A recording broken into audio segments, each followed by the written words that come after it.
Association, the AA, coming to talk to us about the time of use charging. So come on up.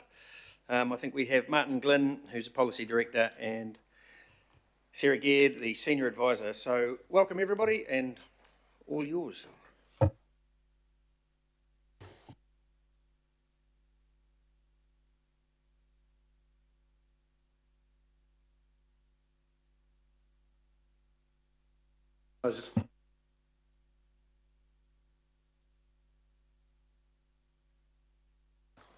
Good morning. As you just heard, my name is Martin Glynn, and with me is Sarah Gaird from the AA. Thank you for the opportunity to present to you today. The AA has been thinking about time of use charging for a long time. We've regularly surveyed our Auckland members, we've looked at international schemes, and we've reviewed all the Auckland work that's been publicly released to date. We've also written opinion pieces and provided commentary in the media, and we're a member of Auckland Transport Stakeholder Reference Group. We have a carefully considered position on time of use charging. We're open to it.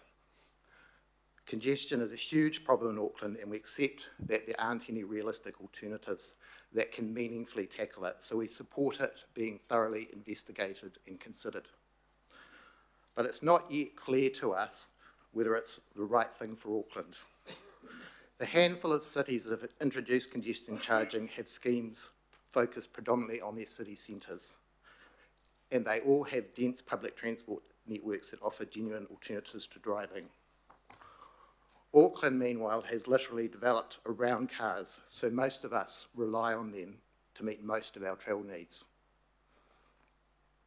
Auckland's public transport network has improved out of sight over the last 25 years and must and will continue to do so. But all forecasts show that for the foreseeable future, most people will continue to need cars to get around. Significant work is needed before we can be confident time of use charging can reduce congestion without being too much of a barrier for people who need to use cars for their essential trips. To support that work, we're pleased to be here to present you with the findings from our most recent Auckland members survey. We'll use these findings to set out what we think will be key to be building social licence for time of use charging, and we'll finish up by providing our views on the things that will need to be worked through to answer the biggest implementation questions. It's just to the left, I think. Yeah. So 2,300 AA members from across Auckland took part in the survey. We've weighted the results to match the age and gender profile of our Auckland members. So there's roughly a 50-50 split of men and women, and around a third were 65 plus, a third 45 to 65, and a third 18 to 44. So the age profile of Auckland's AA members is older than that of Auckland as a whole. But of course, what's most relevant to time of use charging is when people travel. 3/4 of our respondents travel at peak times on some or most weekdays. Our survey mostly focuses on this group. Lastly, it's also worth keeping in mind that this group aren't just in cars, they're also using a range of modes for their peak time trips. We asked respondents who travel at peak times what their main reasons are for doing so. Unsurprisingly, the most common answer was to get to and from work. But of course, there are other important reasons too, in particular for work-related travel, for education, and for medical appointments. Perhaps the most interesting result is that 40% of respondents said some of their peak time trips are discretionary. By that, we mean trips for things like shopping, running errands, visiting friends and family, and exercise or recreation. That's clearly promising for time of use charging, but there's a couple of caveats. We don't know where these trips are being made. They could be mainly shorter trips in the suburbs rather than on the motorways or through other congested areas. And we don't know what proportion of discretionary trips, if the proportion of discretionary trips is similar across the morning and evening peak periods, or they're mainly an evening thing. Yep. We also ask people who regularly travel at peak times what's important to them when deciding how they travel. The top three answers were reliability of travel time, minimising travel time, and avoiding congestion. It's also worth noting that around 60% of respondents who travel during the morning peak said they always need to arrive at their destination by a specific time, and a further approximately 20% said they sometimes do. I don't think anyone here will be surprised that respondents who travel by car at peak times are finding congestion to be a problem. Almost 90% say it's either a major or moderate problem. All of these results might suggest time of use charging might be something AA members are open to, but they're actually really sceptical about it. Just 19% agree that time of use charging is the only realistic option to manage Auckland's congestion. 63% agree that people only drive on motorways and other major roads at peak times if they have to. 78% think time of use charging would just move congestion around rather than reduce it. 82% think time of use of charging would be unfair for people who can't change when, where, or how they travel. And 85% are concerned that time of use charging could make travel too expensive for some people to get around. But when we asked respondents what they would think if time of use charging substantially improved travel times, there was considerably more support than opposition. That's both a positive and a challenge. It's positive because if Aucklanders believe time of use charging can deliver what it says on the tin, support may well follow.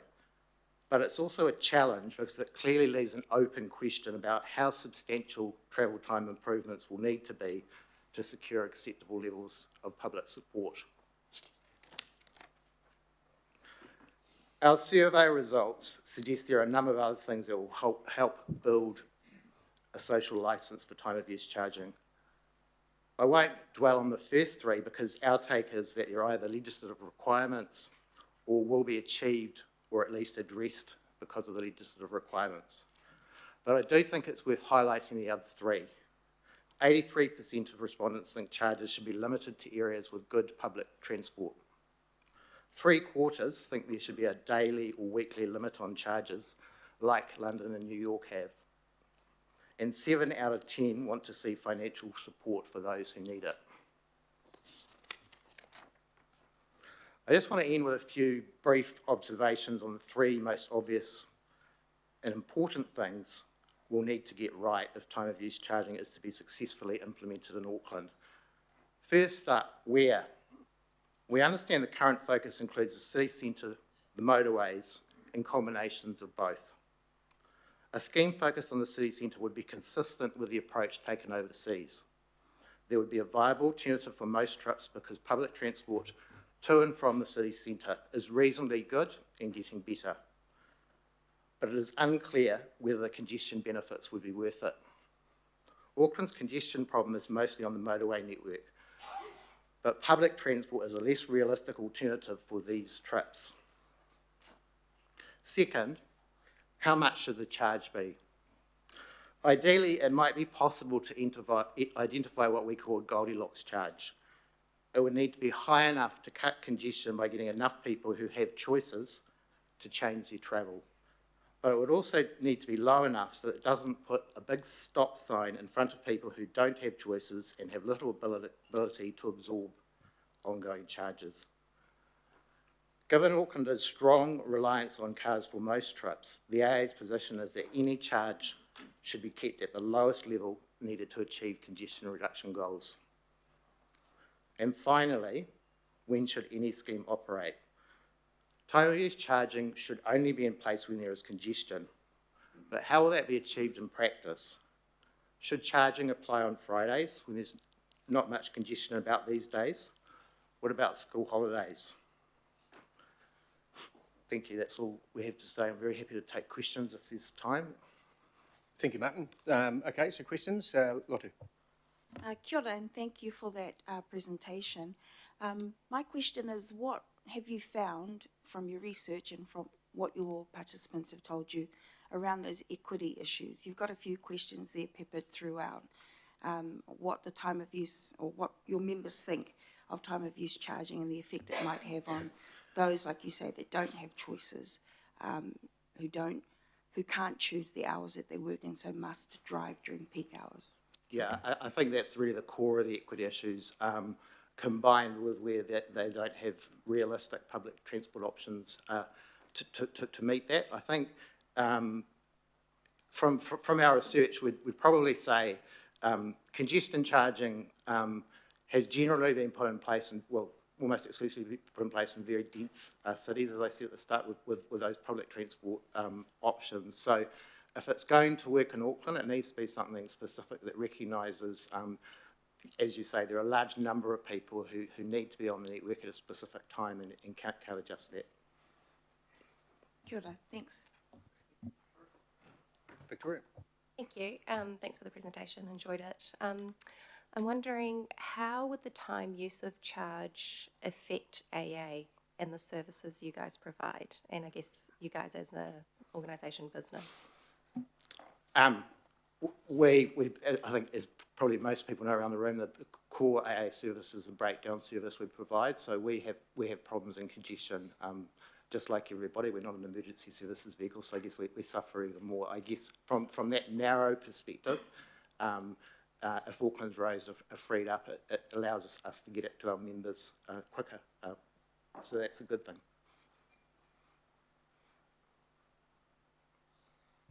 Thank you. Richard? Thanks, Chair. And I think you sort of answered my question a bit there. I've got two. One, obviously price, we've seen with the diesel going up, petrol going up, I think it's about a 20% increase in cycling, 6% increase in public transport, and a 6% decrease in vehicle movements. Would you agree that maybe when price is a factor, that behaviour does change where it's possible to change? I think pricing is a blunt tool. I agree with you totally, behaviour will change.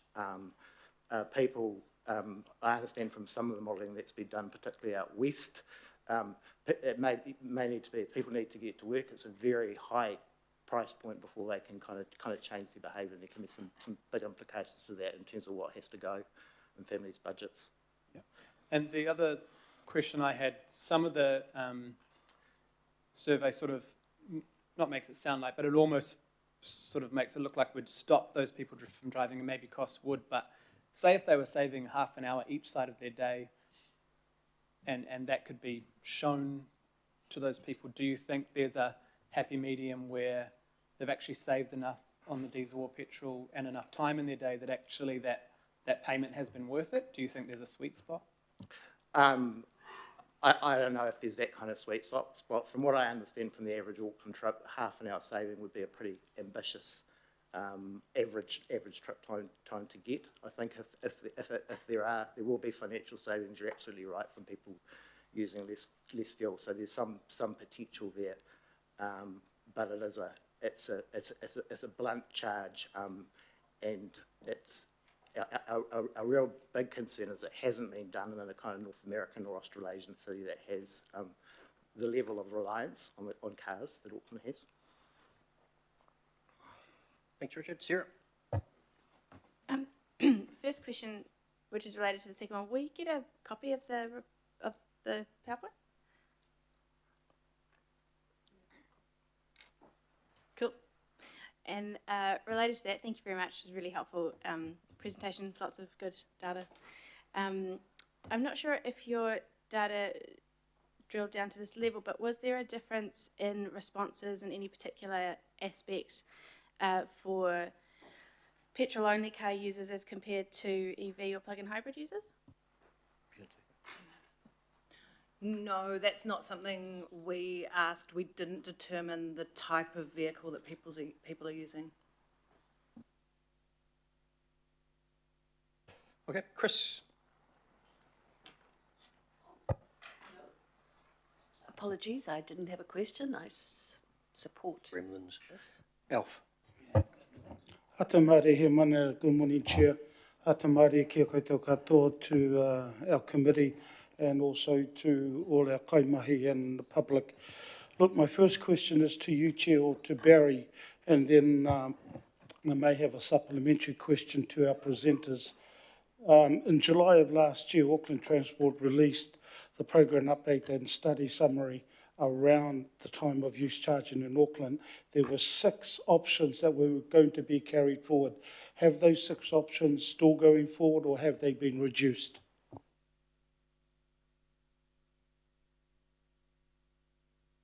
So I have to check that. I believe they're going forward, but we can check later on, perhaps with Stacey when we get to the AT review. If we can pick that one up, we'll do the AT. Oh, Hamish may know too. Is that you down there, Hamish? Yeah. Chair, just to give some context, the reason I'm asking, and my supplementary to our presenters, is whether they, as an AA, have considered putting out a survey around the 6 areas that have been highlighted to be forwarded on for more information. That's my supplementary, and this is the context to why I'm asking that first question. Thank you. Very briefly, yes, technical work on time of use charging is ongoing. We are starting to narrow down the options, but no final formal decision has been made to narrow those. And I think once the time is right, certainly we'll continue working with our stakeholders, such as the AA, but when the time is right, we'll be coming back to council to suggest a public engagement approach. So there's opportunity for the public to comment on a narrower set of options and where that focus occurs. It's coming in June, Alf, so we'll stick with what we're meant to do in public forum and hear from the, as opposed to getting questions for staff. So thanks, Hamish. It's coming in June, so you'll get your answer to your question. And just to narrow down the 6 options that have moved forward from last year, that's what you're confirming? No, I'm confirming that something's coming in June, and so let's deal with it then, and we'll continue on with our public forum. Okay, I'll do that in private. Okay, and the question to the presenters may have been asked by Councillor Foley. We know that around this time of congestion charging, there is going to be an impact to those from low socioeconomic areas. We know that. Have you got any information around the impact that it will have on those vulnerable areas? Kia ora, tēnā kōrua. Not specific information. Our surveys are of all Auckland members, so we asked that, the questions that we asked, you'll have seen a few slides back, like particularly about the concern about people not being able to pay and that sort of thing. That came out quite high, but we don't break down our results by income. Okay, thanks. Greg? Yeah, thank you, Chair. Thank you very much for coming along this morning. I think that's been a very helpful presentation. And obviously, your organisation's highly trusted and respected, so thank you for being in front of us to represent your feedback. My question's probably around just understanding your membership. Does that include heavy vehicles, commercial people as well? Because I'm just interested if the AA potentially had any position yet around if heavy commercial vehicles should be potentially exempt from the congestion charging, or if they weren't part of your membership, I could understand why you couldn't comment. Briefly, no. We have about just over 330,000 Auckland members, and it's primarily a private vehicle, but we work closely with the National Road Carriers Association, and we're aware of some of the issues they're raising. So we're giving some thought to that, but it's not our, in terms of representing cars, basically, it's not our core business. Toe. Thank you, Chair. As an AA member, I must have missed that email. How strongly were the responses that said what people wanted was a vast improvement in public transport before we go down the path of user pays. We didn't ask that question. We have asked it previously with surveys. The reason we didn't ask that question is that you could go on forever with that debate. Our view is that for public transport to provide a meaningful alternative, certainly across the built-up part of the city, that the city itself needs to be a lot denser. That's more important than just putting in an extra rapid transit line in one place or two. We don't think that's going to shift the dial per se. I mean, that's part of the challenge of putting it in Auckland. We need to recognise if it's not going to be the city centre, then public transport can't provide that alternative for a lot of the trips. That's just the reality from our point of view. Given the West is or has been unfortunately left on the side of the road in the CRL, have you given any thought to a massive upgrade of public transport, let's say from Helensville to the CBD or wherever we can get on the CRL? We're pretty strongly supportive of all the plans to expand Auckland's public transport network, but we think we need to be realistic. We're aware of some of the indicative costings for the North-Western Busway about how fast those interventions can be put in. And in the meantime, as Auckland continues to grow, with each person, generally adds about 3 trips to the network. The problem's not going to go away, so we don't really see waiting for public transport as the answer unless we have several decades. Would you say that a person should have, to have a great service, a person has to have the ability to choose? Like today I might choose the train, tomorrow I might choose the bus, the next day I might choose to drive my own truck. We don't have that at the moment, Yeah, we're very aware of that, and I think our understanding of the international schemes is that they have those options for people, and that's why congestion charging, in our view, would readily work in Auckland city centre. Most people will have alternatives. Beyond that, we have some very big concerns, but equally we're aware, as I said at the start, that a congestion charge in the city centre is not going to do that much for the city, so it's challenging to make it work here. Thanks, Doug. Maggie. Morena, thank you. I agree, a great clear presentation. You made a reference to overseas influence around how it was rolled out. What does overseas influence or evidence say regarding the equity impacts, particularly for households with limited flexibility or greater socio-economic vulnerability around your lower home or households and rural communities in particular, and shift workers? So, I think the main point I'd emphasise again is that it's the nature of Auckland as a city. We haven't got the ready comparators we usually look to, whether that's across the ditch or in North America, cities that have grown up in the same way, for better or worse, off the back of motorways and that sort of thing. They don't have the public transport options. From what we've seen, equity has not been a big consideration in those other cities like Stockholm, Singapore, London, not New York, just Manhattan, the very last little kind of bit of Manhattan Island. They've got that public transport, so it hasn't been looked at, and that's why it's so important that this be really looked at thoroughly as how, if we're going to put it in place here, how we can make it work for everybody. okay. Okay, thank you. And final question, Mayor Brown. Thanks for your submission, which shows general support for this.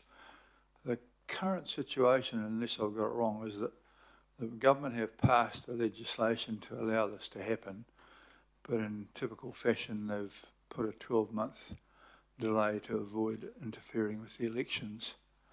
We are making some progress in preparation for this, and I would really like to check with Hamish Bunn and others along here and yourself.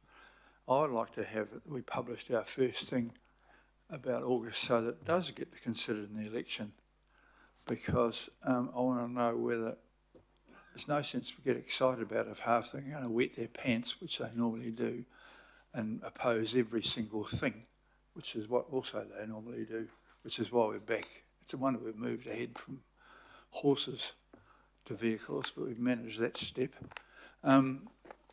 So if we put something out about August, and we've done a lot of work, we should be ready to it, how would your people feel about that? Because at the moment, if we don't put forward what we're thinking of doing, it's just theoretical. And we go round and round and talk about public. We've got public transport in a lot of Auckland, so don't tell me we don't have it everywhere. We've got a lot of Auckland. And even where we've got it, not everyone catches a bus. And so if we can get more of them to do that as a result of that, more of them are catching a bus now because the price of diesel has got to a place where it's likely to be for a long time. Things are going. So how will you feel about finding out what we really have in mind, not just the idea of it? We'd welcome that. We'd anticipate, I've got to say, we put the survey together for the timing. We anticipated there might be some public engagement then. I should stress, and if it wasn't clear from my presentation, the AA is open to it. Our support will depend on the specifics of a proposal, and that will include all the concerns that we have. Our members are not there, and a big part of, I think, Auckland Council's job will be bringing the public along and educating them. Some of it's because they just don't understand or they don't know enough yet. It's a pretty complicated topic, but we'd certainly welcome some engagement on the options, yes. Okay, thanks. So I think that earlier the better. You will have opinions for and against, and I imagine that your organisation's input will be beneficial to hear. You do represent. This is one of those things which it's not possible to do without upsetting some people. But as long as more people think it's a good idea than a bad idea, or even a fair few is a fair chance we can do it. The council here, we've voted on this, we think it's a good idea. But, and so I welcome your input and thank you for coming. Thank you. Thank you, Martin and Sarah, for coming along. Someone like to move that? Thank you, Chris. Seconder. Thank you, Richard. Those in favour say aye, and against carried. Next up is the Northern Action Group. So Bill Foster, who is the chair,